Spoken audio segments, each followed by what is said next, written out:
18 கட்சி கூட்டணியாக திமுகவும் 12 கட்சி கூட்டணியாக அதிமுகவும் அதிமுக திமுக வேட்பாளரை பொறுக்கி எடுத்து எல்லோரும் கூட்டணி பேச்சுவார்த்தை நடத்தி நானும் தனித்து போட்டி போடுறேன், நானும் பெரிய ரவுடி தான், எங்க அம்மா சத்தியமா நான் பெரிய ரவுடி தான் என்று அரசியல் என்றால் என்னவென்று தெரியாத, அரசியல் என்றால் மக்களுக்கான தேவையும் அதற்கான சேவையும் என்று தெரியாத ஒரு அற்ப கூட்டம் இந்த தேர்தலில் களம் காண்கிறது. தமிழ்நாட்டிலே எந்த கணக்கையும் எடுத்துடலாம். நீங்க எத்தனை முத்திரையர் இருக்காங்க, எவ்வளவு வெள்ளாளர் இருக்காங்க, எவ்வளவு ரெட்டியார் இருக்காங்க, எவ்வளவு நாடார் இருக்காங்க, எவ்வளவு கோனார் இருக்காங்க, எவ்வளவு தேவர் இருக்காங்க, எவ்வளவு தேவேந்தர் இருக்காங்க, எவ்வளவு இஸ்லாமியர் இருக்காங்க, எவ்வளவு கிறிஸ்தவர் இருக்காங்க என்ற எல்லா கணக்கையும் எடுக்க முடியும். ஆனா எத்தனை தற்கொலைகள் இருக்காங்கிற கணக்கு எடுக்க முடியாது. ஆனால் இல்லை, நீங்க கவலைப்படாதீங்க. தமிழ்நாட்டில் இவ்வளவு தற்கொலைகள் இருக்கிறார்கள் என்ற கணக்கை காட்டுவதற்காகத்தான் ஒருத்தன் கட்சியை ஆரம்பிச்சுக்கிறான். அந்த கட்சி ஆரம்பிச்ச பிறகுதான் தமிழ்நாட்டில் இவ்வளவு தற்கொலைகள் இருக்காங்களா என்பது தமிழ்நாட்டு மக்களுக்கு தெரிய வந்துச்சு. எல்லா தலைவர்களும் மாலை 6 மணிக்கு மேலதான் பிரச்சாரம். ஏன் 6 மணிக்கு? 6 மணிக்கு மேல மக்கள் உழைச்சிட்டு வந்து களைப்புல இருப்பாங்க, ஓய்வுல இருப்பாங்க. அந்த நேரத்தில் வாக்கு கேட்க போலான்னு சொல்லி ஐயா எடப்பாடி பழனிசாமி அவர்களோ, ஐயா தமிழ்நாடு முதலமைச்சர் ஸ்டாலின் அவர்களோ, துணை முதலமைச்சர் உதயநிதி அவர்களோ, இல்ல எங்களுடைய சீமான் அவர்களோ எல்லோரும் மாலையில தான் பிரச்சாரம். 4 மணிக்கு தொடங்கினா 10 மணி வரைக்கும் பிரச்சாரம் பண்றாங்க. 4 கூட்டம் 5 கூட்டம் போடுறாங்க. எங்க அண்ணன் சீமான் பகல்ல இருந்து பேசுறாரு. ஆனா ஒரே ஒரு ஆளு தாங்க 6 மணிக்கு மேல ஆட்டோ ஓடாது. மதியம் 12 மணிக்கு தான் அவருக்கு பேச்சே வரும். 12 மணிக்கு உச்சி வெயில தான் மக்களை சந்திப்பாரு. ஏன் 6 மணிக்கு மேல சந்திக்க மாட்டாரு? எனக்கு இந்த சந்தேகம் ரொம்ப இருக்கு. தாவேக்கால இந்த கூர்ல 4-5 அணில் குஞ்சுகள் இருப்பதா கேள்விப்பட்டேன். ஏதோ நாளைக்கு கூட்டம் போட போறாங்களா? ஏன் 6 மணிக்கு மேல உங்க தலைவர் பக்கா மாசு விஜய் 6 மணிக்கு ஏங்க இப்போ எங்க அண்ணன் சென்னையில மார்ச் 23 கிளம்பினாரு. இன்னைக்கு வரைக்கும் வீட்டுக்கு போகல. தமிழ்நாடு முழுக்க காலையில் 10 மணிக்கு ஒரு கூட்டம், 11 மணிக்கு ஒரு கூட்டம், 12 மணிக்கு ஒரு கூட்டம், 1 மணிக்கு ஒரு கூட்டம், 4 மணிக்கு ஒரு கூட்டம், 6 மணிக்கு ஒரு கூட்டம், 8 மணிக்கு ஒரு கூட்டம், 9 மணிக்கு. மார்ச் 23ஆம் தேதி திருத்தணியில் தொடங்கிய பிரச்சாரம் 170 தொகுதிக்கு போயிருக்கிறார் இதுவரைக்கும். இன்னும் 4 நாட்கள் தான், 5 நாட்கள் தான் மிச்சம் இருக்கிறது. இன்னும் காரைக்குடிக்கே போகல. ஆனால் தமிழ்நாடு முழுக்க சுழண்டு வருகிறார். ஆனா இவரு பெரம்பூர்ல ஒரு தடவை, திருச்சி கிழக்குல ஒரு 10 நிமிஷம், பாண்டிச்சேரியில் ஒரு 10 நிமிஷம், நேற்று கன்னியாகுமரி ஒரு 10 நிமிஷம், திருநெல்வேலி 10 நிமிஷம், இன்னைக்கு திருப்பூர் 10 நிமிஷம், மொத்தமே 5 கூட்டம். 5 இடத்துலையும் 10 நிமிஷம், மொத்தம் 50 நிமிஷம் பேசியிருக்காப்ல. ஆனா எங்க கூட்டம் முடிஞ்சாலும் நேரம் சென்னைக்கு போயிடுறாப்ல. எப்பா உன் வீட்டில் உங்க அப்பா அம்மா இல்லை, உன் வீட்டில் மனைவி பிள்ளைகள் இல்லை, மனைவி தனியா இருக்கு, மகன் தனியா இருக்கா, பிள்ளை தனியா இருக்கு, பொண்டாட்டி தனியா இருக்கு, அப்பா தனியா இருக்காரு, அம்மா தனியா இருக்காரு, யாருமே இல்லாத வீட்டுக்கு எதுக்குப்பா 6 மணிக்குள்ள போற? அந்த வீட்டுக்குள்ள அப்படி என்னதான் அடைச்சு வச்சிருக்கிற? எதப்பா அடைச்சு வச்சிருக்கிற? இல்ல இது தெரியல. அந்த கேள்விக்கு தாவேக்கா நாளைக்கு கூட்டம் போடுறாங்க. கலை நாளைக்கு கூட்டம் போட்டா தாவேக்கா யார் வரா தெரியல. இந்த நாஞ்சில் சம்பத்தோ இல்ல நாதாரி சம்பத்தோ எவன் வந்தாலும் சரி பேசு வந்து எங்க பேசினாலும் சென்னைக்கு ஓடுறாரு. இந்த சந்திரமுகி படத்துல கோபால்னு ஒருத்தர் இருக்கான், 1 மாசமா உட்காந்து பெயின் அடிச்சுட்டு இருப்பான்னு சொல்லுவாங்க. ஏப்பா ஒரு ஸ்பீக்கரை ஒழுங்கா வைக்க வேண்டியதானப்பா. அந்த மாதிரி ஓடி ஓடி போற ஒரு தலைவன், ஓட்டு கேட்டே வராத தலைவன் நாளைக்கு உங்களுக்கு பிரச்சனை என்றால் வருவானா என்பதை அறிவார்ந்த மக்கள் சிந்திச்சு பார்க்கணும். மக்களின் பிரச்சனைகளை மனசிலிருந்து பேச முடியாதவன், மக்களின் பிரச்சனைகளை தீர்க்க முடியாதவன். நான் என்னை ஜெயிக்க வச்சிருங்க, உங்க வீட்டுக்கு வரேன். ஜெயிச்ச பிறகு எப்படி வீட்டுக்கு வருவேன்? என்ன ஓட்டு கேட்டே வராத நீங்கள், வாக்கு கேட்டே வராத நீங்கள். தமிழ்நாட்டில் 15 ஆண்டு காலமாக தமிழ்நாட்டில் நடந்த எல்லா போராட்ட களத்திலும் காவிரி பிரச்சனை, முல்லை பெரியாறு பிரச்சனை, அங்கே பாலாற்று சிக்கல், கச்சத்தீவு பிரச்சனை, அதே போல மீத்தேன் திட்டம், ஹைட்ரோ கார்பன், ஆற்றுமணல் கொள்ளை, கனிமவள கொள்ளை, 8 வழிச்சாலை, பரந்தூர் பிரச்சனை, தூய்மை பணியாளர் போராட்டம், ஆசிரியர் போராட்டம் என்று தமிழ்நாட்டில் நடந்த எல்லா போராட்ட களத்திலும் முதல் ஆளாக களத்தில் நிற்கக்கூடியவன் எங்களுடைய செந்தவன் சீமான். எந்த போராட்டத்துக்கும் வர மாட்டான், எந்த கருத்தும் கிடையாது, எந்த பிரச்சனைக்கும் கருத்து கிடையாது. ஆனால் என்னைக்கு வாக்கு செலுத்தி முதலமைச்சர் ஆக்கிருங்க, எனக்கு வாக்கு போட்டு ஆள வைங்க என்று ஒரு கூட்டம். இந்த நாடு எப்படி இருக்கிறது என்பதற்கு எடுத்துக்காட்டு நம்முடைய அடையாளங்கள், தமிழர் அடையாளங்கள் ஏன் மறைக்கப்பட்டிருக்கிறது? ஏன் நாம் தமிழராக இருக்க வேண்டும்? அதுவும் நாம் தமிழராக ஏன் இருக்க வேண்டும்? ஏன் தமிழ் தேசியத்தை பின்பற்ற வேண்டும் என்பதற்கு இந்த முசிறி சட்டமன்ற தொகுதியே ஒரு சான்று. இந்த நாட்டில் முசிறி முழுக்க நீங்க சுத்தி போங்க, யாருடைய சிலைகள் இருக்கும்? திருச்சி முழுக்க சுத்தி வாங்க, யாருடைய சிலைகள் இருக்கும்? தமிழ்நாடு முழுக்க சுத்தி வாங்க, யாருடைய சிலைகள் இருக்கும்? பெரியார் சிலை இருக்கும், அண்ணா சிலை இருக்கும், கருணாநிதி சிலை இருக்கும், வீதிக்கு வீதி இருக்கும். திருச்சியிலே ஒரு புதிய பேருந்து நிலையம், அங்கே கலைஞர் சிலை, அந்த பக்கம் அண்ணா சிலை, இந்த பக்கம் பெரியார் சிலை. எங்கே திரும்பினாலும் கலைஞர், எங்கே திரும்பினாலும் ராமசாமி, எங்கே திரும்பினாலும் அண்ணாதுரை. அவர்கள் சிலை வைக்கக்கூடாது என்று நாங்கள் சொல்லவில்லை, தாராளமாக வையுங்கள். ஆனால் நாட்டிலே ஒரு முறை 2 முறை முதலமைச்சராக இருந்தவர்களுக்கே இத்தனை சிலைகள் என்றால், முதலாக போருக்கு செல்லக்கூடிய ஒருத்தன் வென்ற பிறகு வெற்றியை கொண்டாடுவான். ஆனா போருக்கு போகும் போதே, போருக்கு செல்லும் போதே, போருக்கு செல்லக்கூடிய மன்னன் போரிலே வென்ற பிறகு வெற்றியை கொண்டாடுவான். தமிழர்களுடைய வரலாற்றில் வென்ற பிறகு வாகை பூவை சூடுவது வழக்கம். ஆனால் போருக்கு போகும் போதே நான் வெல்வேன் என்று கணித்து வாகை பூவை சூடிக்கொண்ட போய் தான் பங்கு கொண்ட எல்லா போர்க்களத்திலும் வெற்றி பெற்ற ஒரு மன்னன் நம்முடைய பாட்டன், காவிரி கரையின் நாயகன், பேரரசன் பெரும்படுக முத்தரையர். சுவரன் மாறன் என்று அழைக்கப்பட்ட, தமிழிலே மெய்கீர்த்தி பாடிய பேரரசன் பெரும்படுக முத்தரையன், பெரும் வீரன். தமிழர் இன வரலாற்றிலே கருப்பு பக்கங்களாக காட்டப்படுவது களப்பிரர்களுடைய வரலாறு. களப்பிரர்கள் வந்தார்கள், தமிழை அழித்தார்கள், களப்பிரர்கள் தமிழ்நாட்டை ஆண்டார்கள் என்கிற வரலாறு இருக்கிறது. அந்த களப்பிரர்களை, கன்னட மண்ணிலிருந்து வந்த களப்பிரர்களை ஓட ஓட விரட்டி அடித்தவன் நம் பாட்டன் பேரரசன் பெரும்படுக முத்தரையன். அந்த பேரரசனுடைய சிலைகள் எங்கடா இருக்கு? திருச்சி கண்டோன்மெண்ட்ல ஒரு 6 அடி சிலை வச்சிருக்கிறான். உண்மையிலே எங்க இருந்திருக்கணும்?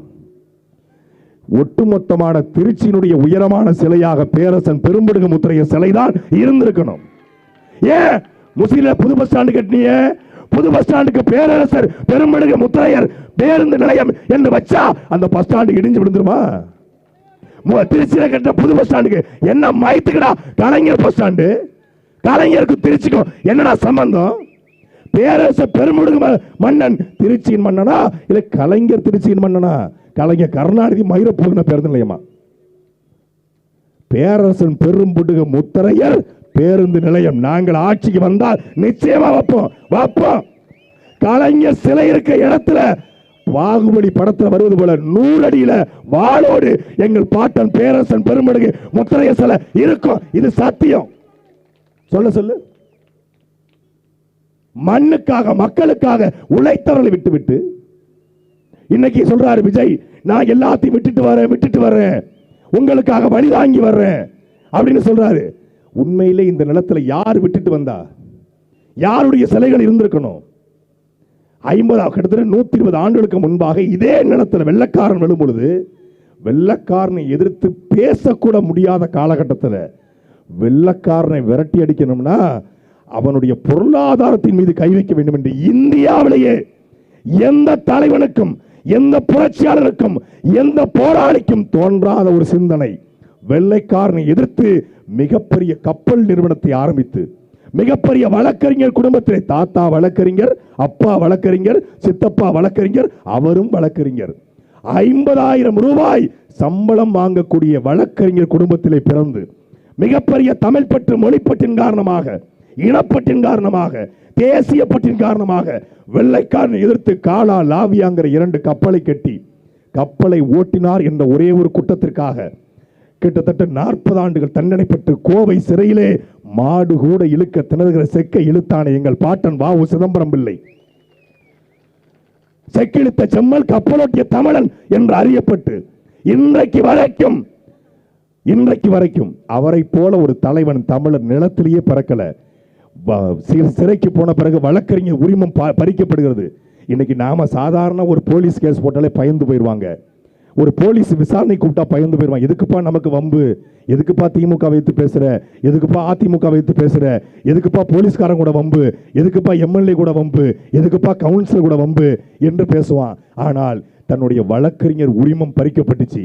6 வருஷ சிறையில நோய் வந்துருச்சு. வெளியே வந்தார்.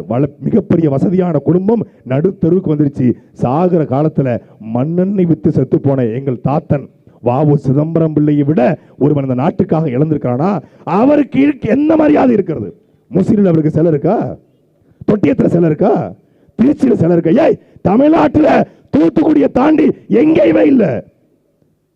ஒரே ஒரு தலைவன் தான் சொன்னான், சென்னை மெரினா கடற்கரைக்கூடிய அத்தனை சமாதியிலும் அகற்றப்பட்டு அங்கே எங்கள் பாட்டன் வாவு சிதம்பரனாருக்கு சென்னையில சிலை வைப்போம். ஏன்?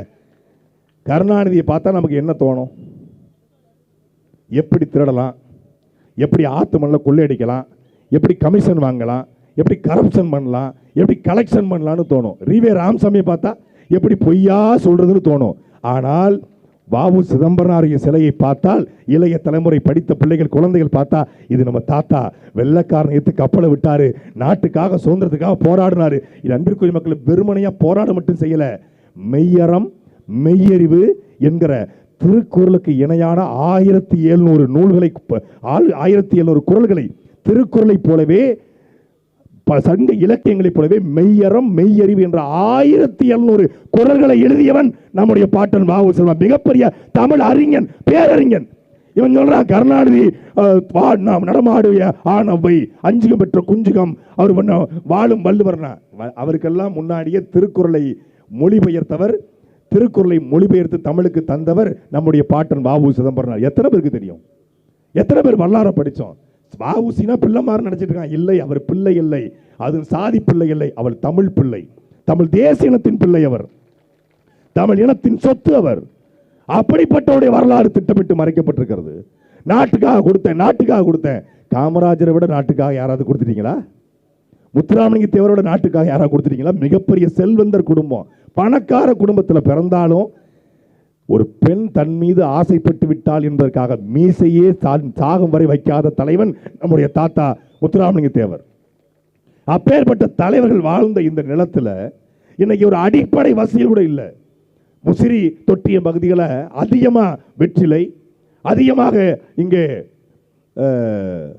வாழை, வெற்றிலை வாழை போன்ற தொழிற்சாலை இருக்கிறது. ஆனால் வாழையிலிருந்து ஒரு நார் தயாரிக்கக்கூடிய தொழிற்சாலையை காடுவெட்டி தியாகராஜன் பண்ணல. அவர் பேர் காடுவெட்டி தியாகராஜன், ஊர் பேர்னால. ஆனா அவர் பேர் மண்வெட்டி தியாகராஜன் தான். மணல் வெட்டி தியாகராஜன், காவிரி வெட்டி, காடு வெட்டி கிடையாது, காவிரி வெட்டி தியாகராஜன் வச்சா பொருத்தமா இருக்கும். இன்னிலிருந்து அவர் பேரு இது பேரு காவிரி வெட்டி தியாகராஜன், காவிரி வெட்டி தியாகராஜன், காவிரி வெட்டி தியாகராஜன். அவன் காடு வெட்டி கிடையாது. களவாணிகள் ஆற்று மணலை கொள்ளையடித்து, மலைகளை கொள்ளையடித்து, மனித வளத்தை கொள்ளையடித்து இவர்கள் இந்த நாட்டுக்கு என்ன சாதனை செய்ய போகிறார்கள்? மீண்டும் ஏற்கனவே 50 வருஷமா ஆண்டான். உதயசூரிய ரெட்டலை, ரெட்டலை விட்டா சூரியன், தாத்தா விட்டா ஆத்தா, ஆத்தா விட்டா தாத்தா, மாறி மாறி ஓட்டு போட்டோம்.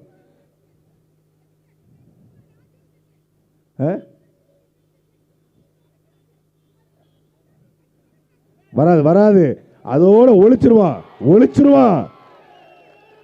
நீங்க ஓட்ட மட்டும் விவசாயிக்கு போடுங்க, கருணாநிதியாவது யாராவது தூக்கி தூர போட்டு போயிட்டே இருப்பான்.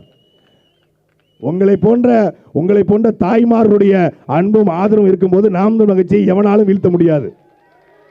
வராது, இதோட ஒழிச்சிருவோம். உங்க ஆதங்கத்தை புறாத்தி ஏப்ரல் 23ஆம் தேதி போய் உங்க ஆதங்கத்தை ஏப்ரல் 23 காலையில 2ஆம் நம்பர்ல போய் அமுக்குங்க. 2ல அமுக்குனீங்கன்னா முதல் இடத்துக்கு அக்கா வந்துருவாங்க. இது மாதிரி தமிழ்நாடு முழுக்க லட்சக்கணக்கான தாய்மார்கள் வயிறு எரிந்து கொண்டிருக்கிறது. 50 ஆண்டு காலமாக இந்த நிலத்தை மாறி மாறி ஆண்டு ஒரு அங்குலம் நாடு வளரல. ஒரு அடிப்படை கட்டமைப்பு இல்லை. தொட்டியத்தில் ஒரு பேருந்து நிலையம், பேருந்து நிறுத்தம், ஒரு கழிவறை, அடிப்படை வசதிங்க, அடிப்படை தேவை இருக்கிறதா? அடிப்படை தேவை. பள்ளிக்கூடம் கல்லூரி தரமாக இருக்கிறதா? மருத்துவமனை நேரா தொட்டியா சுகாதார நிலையத்துக்கு போனோம்னா திருச்சி சிகிச்சைக்கு போங்க. திருச்சி சிகிச்சைக்கு போறதுக்கு நீ என்ன புடுங்கிறதுக்கு ஹாஸ்பிட்டல் வச்சிருக்க?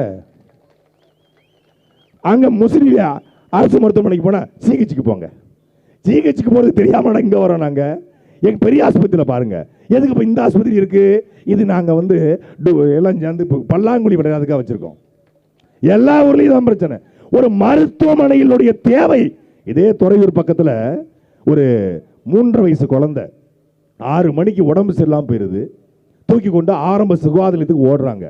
இப்போ ஒரு 10 நாளைக்கு முன்னாடி ஓடுனா ஆரம்ப சுகாதார நிலையத்தில் பிரைமரி ஹெல்த் சென்டரில் மருத்துவர் இல்லை, செவிலியர் இல்லை, கம்பவுண்டர் இல்லை, எவனுமே இல்லை. ஒரே ஒருத்தன் உட்காந்துருக்கான், எதுக்கு உட்காந்து இல்லை.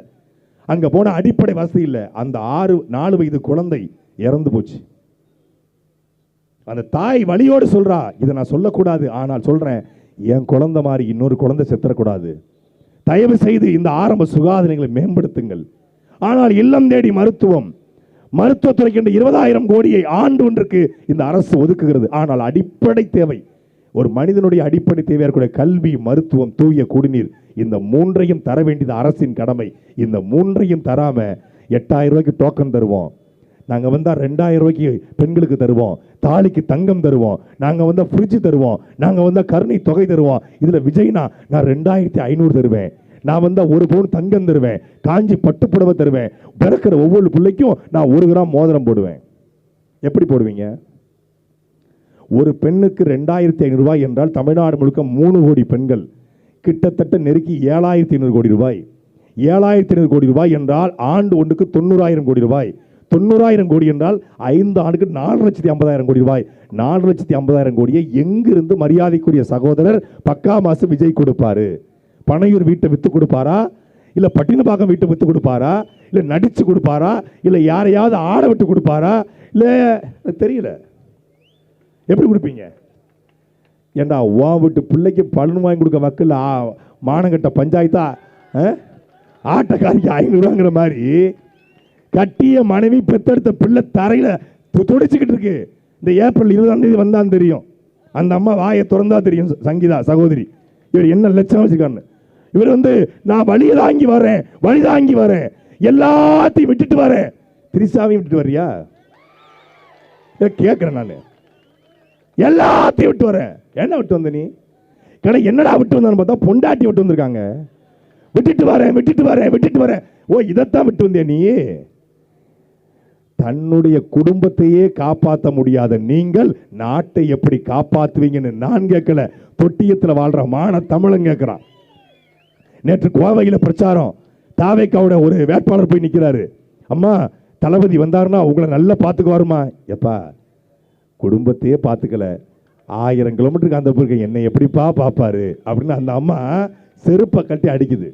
பொதுமக்கள் கேட்கிறான், பொதுமக்கள் எதற்காக அரசியலுக்கு நீங்கள் வர வேண்டும்? பதில் சொல்லு.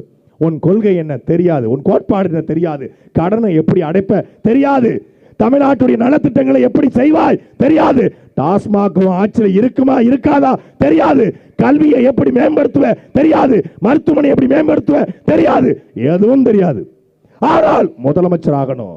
ஒரு தலைவன் சொல்லுகிறான், நிலமும் வளமும் சார்ந்த தொழிற்சாலையை உருவாக்கி, முசிறி என்றால் வெற்றிலிருந்து வெற்றிலை தயாரிக்கிற தொழிற்சாலை, முசிறி என்றால் வாழையிலிருந்து வாழை சார்ந்த தொழிற்சாலை, தென்னை சார்ந்த தொழிற்சாலை, நிலமும் வளமும் சார்ந்த தொழிற்சாலை உருவாக்கி படித்தவன் படிக்காதவன் அனைவருக்கும் அரசு வேலை, இனி படிக்காதவனே இல்லை என்ற நிலையை உருவாக்குவது எங்கள் அடுத்த வேலை. வீட்டுக்கு ஒருவனுக்கு அரசு வேலை, ஆடு மாடு மேய்த்தல் அரசு வேலை. சீமான் எல்லாரையும் ஆடு மாடு மேய்க்க சொல்றாரு, சீமான் மாடு மேய்க்க சொல்றாரு. நம்ம முசிறி பகுதியில் தொட்டியத்தில் இங்க கூடிய இந்த குறிப்பாக திருச்சி மாவட்டத்தில் அதிகமான ஆடு மாடு மேய்க்கக்கூடிய விவசாயிகள் இருக்காங்க. ஒரு மாடு எவ்வளவு பெரிய செல்வம் என்பது அந்த மாட்டை வைத்திருக்கிற விவசாயிக்கு தான் தெரியும். 2 பசுமாடு, ஒரு தென்னை மரம், ஒரு முருங்கை மரம், 10 கோழி இருந்தால் 30 ஆண்டு காலம் ஒரு அப்பாவும் அம்மாவும் ஒரு வாழ்க்கையை வாழ்ந்து விட்டு போய்விடலாம் என்கிறது வைரமுத்துடைய கள்ளிக்காட்டு இதிகாசம். ஒரு அப்பா அம்மா, ஒரு 2 பசுமாடு, பாலை பீச்சு எடுப்பான், தன் தேவை வெளி தேவை, மோர் விற்பான், தயிர் விற்பான், நெய் விற்பான், முருங்கை காய விற்பான், முருங்கை இலையை விற்பான், தென்னை மரத்திலிருந்து இளநீ எடுப்பான், தேங்காய் எடுப்பான், அதை விற்பான். அதை வச்சு தனக்கு தேவையான எல்லாத்தையும் வாங்கி கொண்டு 30 ஆண்டு காலம் எவங்கிட்டையும் கையேந்தாத வாழ்க்கையை ஒரு குடும்பம் வாழ முடியும். ஒரு 2 மாடை வச்சு ஒரு குடும்பம் உழைக்கலாம்னா 10,000 மாடு வச்சு பண்ணையை உருவாக்குவேன், அதன் மூலமாக படித்தவன் படிக்காத அனைவருக்கும் வேலையை கொடுப்பேன்னு அண்ணன் சீமான் சொல்றாரு. ஏன் மாடு? மாட்டிலிருந்து மாட்டு பால், வெண்ணெய், தயிர், நெய், பன்னீர், பட்டர், இது எல்லாம் தயாரிக்க முடியும். இதுக்கு தொழிற்சாலை, இதுல மாடு மேய்க்கிறோம்னா குச்சை வச்சுக்கிட்டு தலைப்பாயை கட்டிக்கிட்டு கஞ்ச தூக்கிட்டு கிடையாது. நவீன தரத்தில் 10,000 ஏக்கருக்கு மாட்டு பண்ணை. அதிலே MBA முடித்தவன், ஐடி முடித்தவன், ஐடிஐ முடித்தவன், டிப்ளமோ முடித்தவன், அக்ரி முடித்தவன், எல்லாருக்குமான வேலைவாய்ப்பு. அது இல்லாமல் உள்ளூர் தேவை, வெளி மாநில தேவை, வெளிநாட்டு தேவை. ஒரு நாளைக்கு தமிழ்நாட்டுடைய பால் தேவை மட்டும் 2 கோடி லிட்டர் ஒரு நாளைக்கு. ஆனால் ஆவினிலிருந்து கிடைப்பது வெறும் 25 லட்சம் லிட்டர். 1.25 லட்சம் லிட்டர் தனியார் வித்துக்கிட்டு இருக்கான். அது ஆந்திராவிலிருந்து வருது. தமிழ்நாட்டுடைய பால் தேவையை பூர்த்தி செய்வது ஆந்திரா. தமிழ்நாடு அரசையே பால் பண்ணை வைத்து பால் மாடை மேய்த்து பண்ணை வைத்து பாலை பீச்சு விற்கும். ஆட்டு பண்ணை வைக்கும். ஆட்டுக்கறியை தமிழ்நாடு அரசு கொடுக்கும். அதே போல இறால் பண்ணை, அதே போல மீன் பண்ணை, அதே போல தேனி வளர்ப்பு, அதே போல பட்டிப்பூச்சி வளர்ப்பு, அதே போல தென்னை, அதே போல வாழை. இதிலிருந்து பொருளாதாரத்தை உருவாக்க முடியும். ஏண்டா டாஸ்மாக்ல சரக்கு ஊத்து கொடுக்குறவன் அரசு வேலை பார்க்கும்போது விவசாயம் பார்க்குறவன், ஆடு மாடு மேய்க்கிறவன் அரசு வேலை பார்க்கக்கூடாதா? படித்தவன், MBA முடித்தவன், BSc முடித்தவன், MSc முடித்தவன், BA முடித்தவன், MA முடித்தவன் இதே டாஸ்மாகில் போய் பனியன் கூட போட மாட்டான். ஒரு லுங்கியை கட்டிக்கிட்டு நிற்கிறான். வேகாத வெயிலில் காலையிலேருந்து 12 மணிலேருந்து 10 மணி நின்று படித்தவனுக்கு வெரிகோஸ் பெயின் வந்துருச்சு. அவன் குடிக்கிற பழக்கம் கூட இருக்காது. ஆனால் அந்த டாஸ்மாக்கு போய் அந்த வாடை பட்டு அவன் குடிகாரனாக மாறிக்கிட்டு இருக்கான். டாஸ்மாகில் பிராந்தியும் ரம்மும் ஒயினும் ஜின்னும் எடுத்து கொடுக்குறவன் அரசு வேலை பார்த்து 10,000 சம்பளம் வாங்கும் பொழுது விவசாயம் பார்க்கிற உலகத்தின் தெய்வத்தின் தொழிலை செய்யக்கூடிய உணவை தரக்கூடிய விவசாயி அரசு வேலை பார்க்க கூடாதா? 100 நாள் வேலை திட்டத்திலே எங்கள் ஆத்தாலும் அப்பனும் போய் 280 ரூபாய்க்கு வேலை பார்க்கும் பொழுது 25,000 ரூபாய் சம்பளம், குறைந்தபட்ச சம்பளத்தை தருவேன். விவசாயம் அரசு பண்ணை. அரசு பண்ணையில தொட்டியத்தில் வாழ்ற மக்களுக்கு விவசாயம் தெரியுமா? வந்து விவசாயம் பாரு. தென்னை ஏறுவியா? வந்து தென்னை ஏறு. பனை ஏறுவியா? வந்து பனை ஏறு. தமிழ்நாட்டிலேயே கல்லுக்கு தடையை உடைத்து பணம்பால் தென்னம்பாலை நான் தமிழ்நாடு முழுக்க கொண்டு போய் சேர்ப்பேன் என்று சொன்னது எங்களுடைய அண்ணன் செந்தமிழன் சீமான் தான். இந்த டாஸ்மாக் மாற்றாக இன்னைக்கு பனை ஏற முடியல. இதே மன்னச்சனூர்ல 10 நாளைக்கு முன்னாடி பனை ஏறிய தொழிலாளிகள் கைது. திருநெல்வேலி மாவட்டம் ஆலங்குளத்திலே பனை ஏறிய விவசாயிகளுடைய காலில் சுட்டு கொள்கிறது அரசு. ஏன்னா பணங்கல்லு போதையா. அப்ப டாஸ்மாக்ல விற்கிறது பெருமாள் கோயில் தீர்த்தமா? ஏன்னா பணங்கள்ல இப்ப நம்ம கலை இருக்காரு, முஸ்லிம் கலை, ஒரு 42 நாளைக்கு கல் குடிக்கிறார். தினமும் 1 லிட்டர் இறக்கி கல் குடிக்கிறான்னு வச்சுக்கோங்க. கல் குடிச்சா அவர் வயிறு புண்ணு சரியாகும். அந்த கல்லில் கூடிய கால்சியம் சேர்ந்து கால் உறுதியா மாறும், கை உறுதியா மாறும். அந்த கல்லில் இருக்கக்கூடிய ஆன்டி ஆக்சிடென்ட் சேர்ந்து உடலுக்குரிய எல்லாம் கொஞ்சம் கொஞ்சமா சரியாகி வயிறு பிளாட் ஆகி கருப்பா இருந்தாலும் கலை உண்மையான கலையா மாறி கலையா மாறிடுவாரு. 43வது நாள் கலை அப்படி இருப்பாரு, போட்ஸா இருப்பாரு. இதே கலை டாஸ்மாக்ல போய் தினமும் ஒரு புல்ல வாங்கி தினமும் குடிக்கிறாரு. தினமும் 43வது நாள் கலைக்கு காலமானார்னு போஸ்ட் ஓட்டிட வேண்டியதான். தினமும் குடிச்சா, தினமும் சாராயம் குடிச்சா 43வது அவன் செத்து போயிடுவான். தினமும் கல்லு குடிச்சா 43வது அவன் ஆரோக்கியமா இருப்பான். எது போதை? என் பாட்டனும் பூட்டனும் கல்லு குடிச்சான். கல்லு குடிச்சு 14 பிள்ளை பெத்தான். ஆனா இன்னைக்கு இந்த கோட்டை குடிச்சு ஒத்த பிள்ளைக்கு மக்கள் நம்ம போயிட்டான். கேட்டா ஐஸ்வர்யா கருத்தரிப்பு மையம் உங்களுக்கும் ஒரு குழந்தைன்னு வந்துட்டான். குழந்தையை கூட இப்ப ஆர்டர் பண்ணி பெற வேண்டிய நிலைமைக்கு தள்ளப்பட்டுடும். அப்போ அடிப்படை இங்க ஒரு மாற்றம் தேவைப்படுகிறது. என்ன மாற்றம்? இந்த திமுக அதிமுகவுக்கு மாற்று என்பது தாவேகா அல்ல, நாமே மாற்று, நாம் தமிழரை மாற்று என்கிற கொள்கை முழக்கத்தை உங்கள் பிள்ளைகள் முன்வைக்கிறோம். நடிகன் வருவான், கூட்டம் கூடும், அவன் கேட்டு தாவேகாரன் வந்தா கேளுங்க உங்க கட்சியினுடைய கொள்கை என்னன்னு கேளுங்க. திமுக பணம் வேண்டி பேசாதீங்கன்னு கிளம்பிடுவான். இந்த கேள்வியை யார் கேட்டாலும் சரி, தாவேகாவோட கொள்கை என்னன்னு கேளுங்களேன். ப்ரோ நீங்க திமுக பணம் வாங்கிட்டு பேசுறீங்க ப்ரோ அப்படிமா. சரிப்பா 10 லட்சம் கோடி கடனை உங்க தளபதி பக்கா மாசு எப்படிப்பா அடைப்பாருன்னு கேளுங்க. ப்ரோ நீங்க கன்ஃபார்மா திமுக பணம் வாங்கிட்டு பேசுறீங்க ப்ரோ அப்படிமா. சரிப்பா உங்க கட்சியினுடைய கனிம வள கொள்கை என்ன, பொருளாதார கொள்கை என்ன, முல்லை பெரியார் கன்ஃபார்மா தெரியுது ப்ரோ. நீங்க திமுக பணம் வாங்கிட்டு தான் எங்களை கேள்வி கேட்கிறீங்கப்பா. எங்களை சொன்னா பரவாயில்லைங்க. மனைவி சங்கீதா விவாகரத்து போடுது, திமுக பணம் வாங்கிட்டு விவாகரத்து போட்டுச்சுட்டான். ஏன்னா உன் பொண்டாட்டியவே உன்னை கட்டுப்படுத்த முடியல, நீ எப்படா நாட்டை கட்டுப்படுத்துவ? உங்க மனைவியே திமுக இயக்கும்டா, உன் வீட்டுக்குள்ளே வந்து திமுக வேலை செய்யும்னா நீ என்ன மாதிரி குடும்பம் நடத்திருக்கிற? இந்த கேள்விக்கு யாரா பதில் இருக்கா? மனைவியே சொல்லிட்டான், என்னை சுத்தி இருக்கிற வச்சு என் மேல அவதூறு பரப்புறாங்க, விவாகரத்து போடுறதே அவதூறம். அந்த கட்சியில் இருக்கிற எவனுக்குமே குடும்பம் கிடையாது. செங்கோட்டையனுக்கு குடும்பம் கிடையாது, மரியவலன்சனுக்கு குடும்பம் கிடையாது, அந்த ஆதவர்ஜனாவுக்கு குடும்பம் கிடையாது, இவனுக்கு குடும்பம் கிடையாது. எல்லாரும் குடும்பத்தை விட்டு போட்டு நாட்டுக்கு சேவை பண்ண வந்திருக்காங்க. அவ்வளவு நல்லவங்களா நீங்க. அதாவது எங்கள் தாத்தன் காமராஜரும் எங்கள் தாத்தா முத்துராமலிங்க தேவரும் ஐயா அப்துல் கலாமும் திருமணமே செய்து கொள்ளாமல் சேவை செஞ்சாங்க. இவங்க திருமணம் பண்ணிட்டு கலட்டி விட்டுட்டு சேவை பண்ணிட்டு இருக்காங்க. மண்ணாசை பெண்ணாசை பொன்னாசை துறந்த தலைவர்கள் வாழ்ந்த நாட்டுல நம்ம தமிழ்நாட்டுடைய சாபக்கேடு கூத்தாடியை பார்ப்பதற்கு கோடி போய் நிக்கிறான். காசு கொடுத்து கூட்டம், 300 ரூபாய் கொடுத்து கூட்டம், கோழி பிரியாணி கொடுத்து கூட்டம், 200 rupees 300 rupees கொடுத்து கூட்டம். தமிழ்நாட்டு அரசியல்ல ஓட்டுக்கு பணத்தை கொடுக்காம, கூட்டத்துக்கு பணத்தை கொடுக்காம ஒரு கூட்டம் கூடுகிறது என்றால் அது நாம் தமிழர் கட்சிக்கு மட்டும்தான்.